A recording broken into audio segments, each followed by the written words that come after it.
Hi,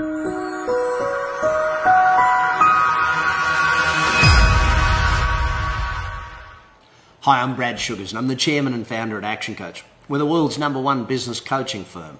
And yes, my team around the world in now 73 countries here on, we're almost 24 years old at this point in time, started in 1993. And a lot of the success of that comes down to the team, and a lot of the team success comes down to the culture that we breed, the culture that we're all guardians of. Till 10 years into the company, I had 12 points of culture. I added a couple on our 10th birthday. And I believe it's these 14 points of culture that have kept us in line as a team and allowed us to become an amazing team that achieves phenomenal results with our clients around the world. You know, our clients deserve most of the kudos because they're the ones who do the work. But I love the fact that as coaches, we get to influence them and change the way they look at business and change the way they look at the world. And I think that part of that is that we recruit the best of the best. And to recruit the best of the best, you've got to have a culture, a set of agreed values, I guess, that people want to live by and work by. Now, we're not perfect by any stretch of the imagination. We're still human beings. We make mistakes, and you know, that's just part of being human, I guess, in business. But our 14 points of culture have been, I guess, they're a point where you turn to when you know you need to change. It's who we strive to be, how we strive to act every single day. And if I ask some of our most successful coaches, why did you join ActionCOACH? A big part of it is the culture. So I'd like to take you through all 14 points of culture and give you a little bit of an understanding of what they are and why I put them together and what they mean to me, so that you can really understand who it is that you're joining. Because, you know, when you join a team, it's about who you're joining, and, you know, who we are and why we do it is just as or more important than what we do and how we do it. So ActionCOACH's 14 points of culture. #1, commitment. And it's good that that's #1. You know, I give myself everything I commit to 100% until I succeed. You know, we just go for it. We do it. That's who we are as people. We commit until we succeed. I'm committed to the vision, mission, culture, and success of ActionCOACH, its current and future team, and its clients at all times. You know, when you commit to yourself and you commit to your teammates, it's a big thing. You know, you don't just take it lightly. We commit to them, and they commit to you. You'll never find a more passionate team that'll help you grow in your business as an action coach. It'll help you become a better coach and do better sales, better marketing for yourself. But on top of that, if you've got a challenge with a client, everyone's committed to all clients. And if a client needs help and you need another coach, me, any other coach to help, everyone's committed to do that.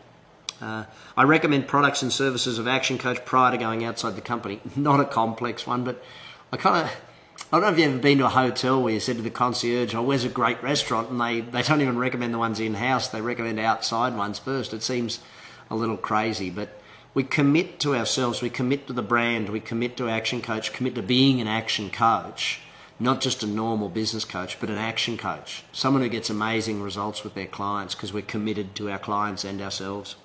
And our team, I guess. #2 is ownership. Now, just the word itself, I guess, ownership, is a very important aspect of what this word is all about. You're the captain of your own ship. Act like it. I'm truly responsible for my actions and outcomes and own everything that takes place in my work and my life.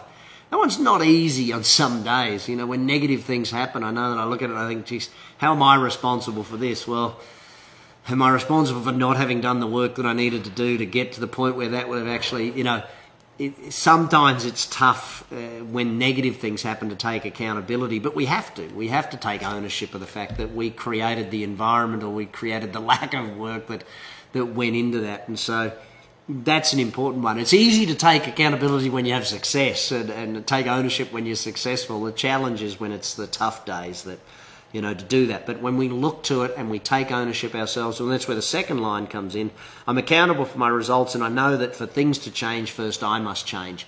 If we know that to change our results, to change our relationships, to change our business, that we know that we have to change first, then we get it. You know, we really get what success is made up from. So that one's an important one as well, I think.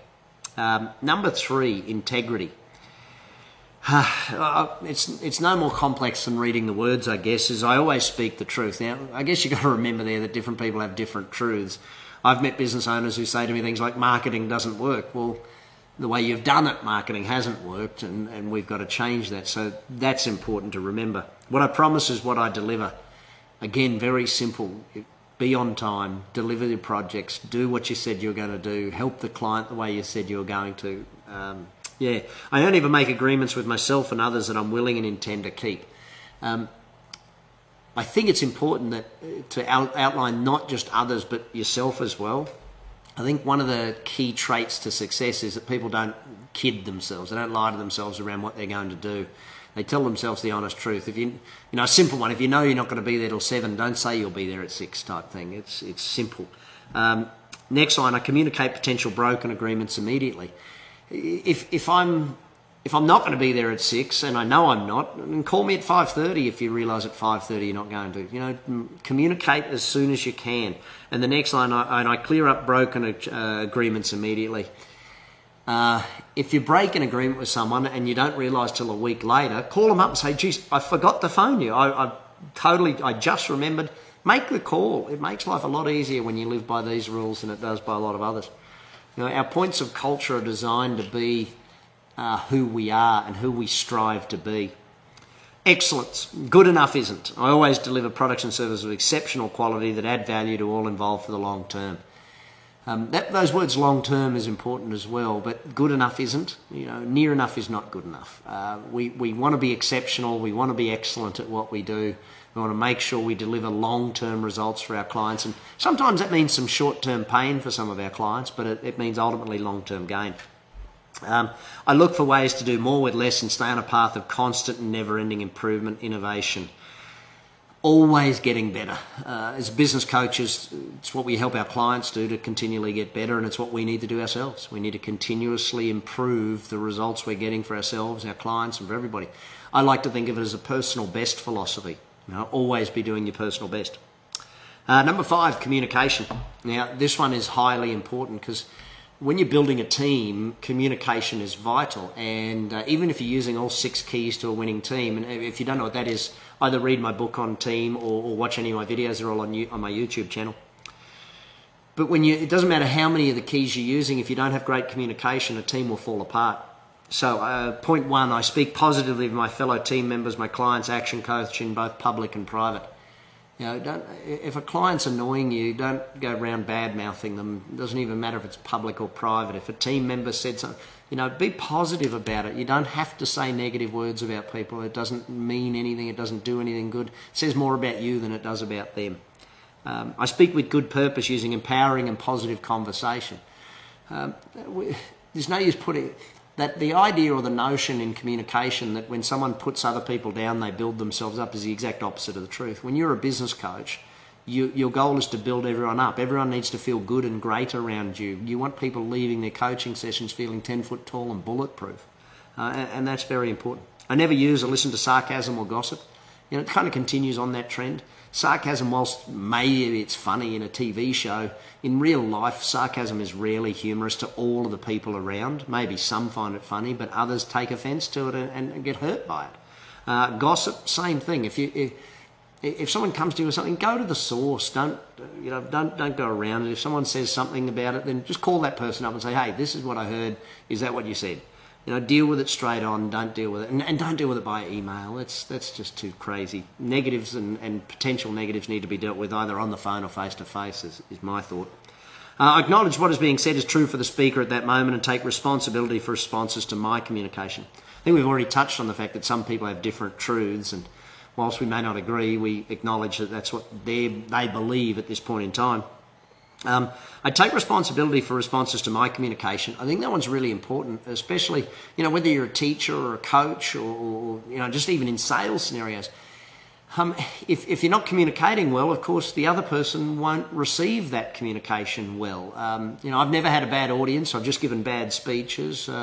If my clients aren't doing their homework in coaching, I know I'm not coaching them properly. Everyone has different methodologies of communication, and that's When people join our team, we teach them about DISC profiling, behavioural profiling, communication profiling of visual, auditory and kinesthetic, and help you understand how people communicate so you can be better at that.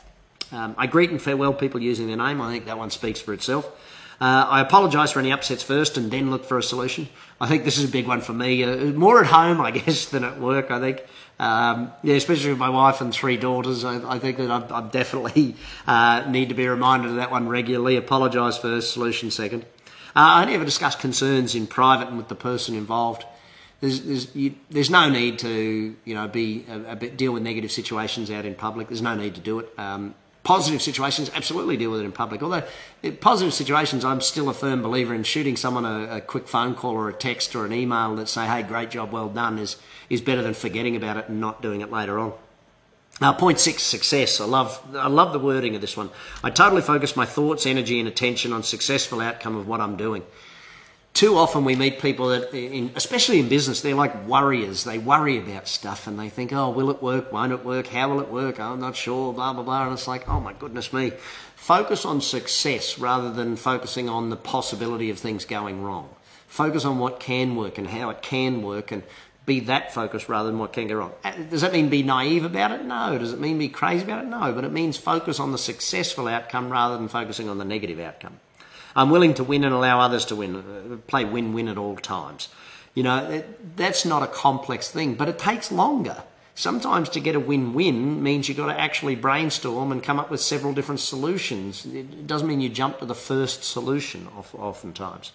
I display my inner pride, prosperity and competence and personal confidence. I'm a successful person. Now, doing what we call your IVVMs, idealise, visualise, verbalise, materialise. See, when you're a coach, a business coach in particular, a lot of what goes on is between your head and your heart, and a lot of what's happening in your client is in their head and their heart. How you approach your day and being committed to your own success and actually displaying that, you know, a personal trainer needs to work out every day to look their best. Well, a business coach needs to work out their brain as well every single day to make sure that their brain, their head and their heart are fully in what they're doing. And you need to display that, I guess, and not just in who you are, but how you come across and how you carry yourself. Number 7, education. One of my favourites, and it's a big part of our vision, and it's also a big part of our culture. I learn from my mistakes. Yes, you're going to make mistakes. I'm going to make mistakes. Everybody does. We're humans. That's the way we're supposed to learn. I consistently learn, grow and master so that I can help myself and help my fellow team members and clients learn, grow and master too. Continuous education is a big part of being a great business coach. Without continuous education, your clients pass you. Your clients get ahead of you. They keep studying and learning and you don't. They pass you and you struggle at that point in time. I too am an educator and allow my clients to make their own intelligent decisions and about their future, remembering it is their future.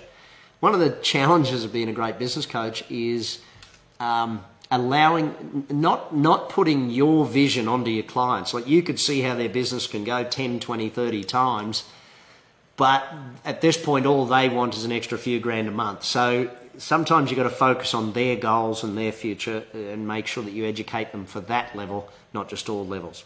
I impart practical and usable knowledge rather than just theory. That one is one I take a lot of pride on for us at Action Coach, is that what we do is about practical, hands-on advice, what to do, how to do it, not just some sort of theoretical mumbo-jumbo. It's practical, it's hands-on, it's time-tested by us and many thousands of our clients beforehand. Point number 8, team. Yep, I'm a team player and a team leader.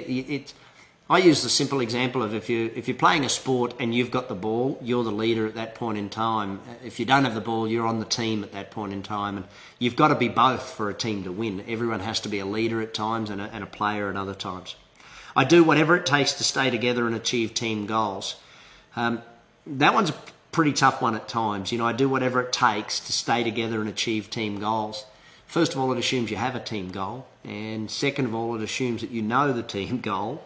And third of all, it assumes that the team is willing to stick together and do what it takes. When people aren't willing to stick with the team, it obviously goes to weakening the team and so on. So we stick together and we do what we need to do. I focus on cooperation and always come to a resolution rather than not a compromise. Now, resolution is where it works for everybody. It goes back to that win-win point of success. Compromise is where one person has to give up on what they need so others get what they want. There's a way to do it if you think about it. I'm flexible in my work and able to change if what I'm doing is not working. I ask for help when I need it, and I'm compassionate to others who ask me. Ability to change, very important part of team. A team must be willing to shift, grow and adapt. And asking for help. When you join Action Coach, one of the things you'll realise is that putting your hand up for help is not a sign of weakness, it's a sign of strength. To put your hand up and say, hey, I need some help, very important aspect of success. Point 9, balance. I have a balanced approach to life, remembering that my spiritual, social, physical and family aspects are just as important as my financial and intellectual. If you've got problems with your family, you're not going to be good at work. If you've got problems with your spiritual or social sides of life, you're not going to be any good at work. You've got to keep a balanced approach, taking care of all aspects of it. Don't let work overrun your life and don't let life overrun your work. Keep a balanced approach to the two. I complete my work and my most important tasks first so I can have quality time to myself, with my family and also to renew. Now, I think that's really important, that people who do the right tasks get plenty of time to relax and do that. People who just do busy work don't. And I think that's an important part of being a great team member and a great person having balance in their own life, is do the work that's important first, that needs to be done first, so that you can get to the other work later and also have time to renew and be with your family and yourself. Point 10, fun. We are an Aussie company first and foremost, and I try and explain that to some people who've never been to Australia, and then eventually they come to a conference and hang out with all of us Aussies and they get it. I view my life as a journey to be enjoyed and appreciated, and I create an atmosphere of fun and happiness so all around me enjoy it as well. Work is not about a bad time. Work is about fun. Our conferences are about fun. Our times together, it's about enjoying yourself, and your coaching should be fun with your clients. It shouldn't be life or death. It should be about enjoying it. Point 11, systems. I always look to the system for a solution, and even see these 14 points of culture are a system, and you can look to them for a solution and say, okay, where am I falling down, to be able to see where performance needs to get better. If a challenge arises, I use a system correction before I look for a people correction. W. Edwards Deming put it best, I think, when he talked about, more than 80% of failure is systems failure in most cases, and the lack of a system is also systems failure. I use a system solution in my innovation rather than a people solution. I follow the system exactly until a new system is introduced, and I suggest system improvements at my first opportunity. These, the philosophy behind our company is that systems should run a company and people should run systems. And if you have great people with great systems, you have a great company. No more complex than that. Consistency. I'm consistent in my action. I think this one's a very important part of it. I'm consistent in my action so that my clients and teammates can feel comfortable in dealing with me at all times. If you want referrals from your clients, you've got to be consistent. You've got to be turning up on time. You've got to be reliable. They've got to know that there is consistency. I'm disciplined in my work, so my results, growth and success are consistent as well.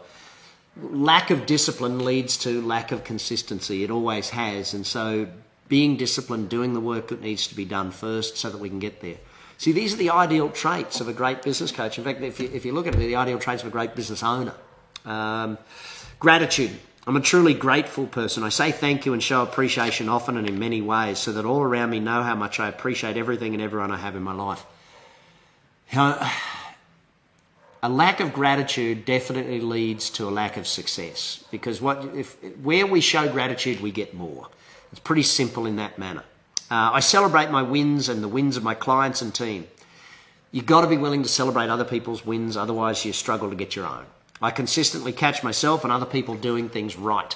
What was that book called? A great little book called Whale Done.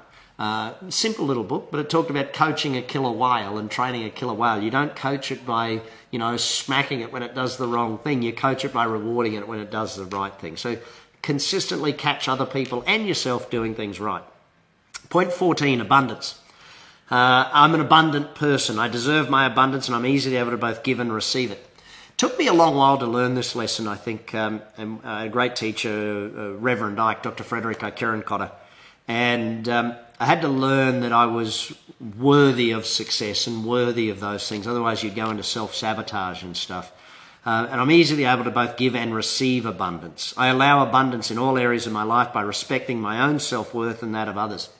As a business coach, if you don't respect your own self-worth, you start giving away your time, then that's not actually abundance. Not being rewarded for the value you add is not abundance. You know, just giving is not abundance.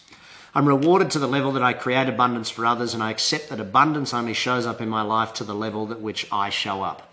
That one's an important one. If you show up, the opportunities will. If you show up, the clients will. If you show up, when you show up as the most amazing human being that you are, you follow the 14 points of culture, you live by our vision and our mission statement, amazing things will happen in your life. You know, maybe Action Coach is for you, maybe it's not. These 14 points of culture are the things we strive to live by. It's who we strive to be. And I hope if it's for you, then you strive to be it too. Take care. Enjoy. I hope you enjoyed our 14 points of culture and get a chance to have a listen to my video and watch the ones on the history of the company and also our vision and mission. Take care. Bye for now. Look forward to meeting you at some stage soon.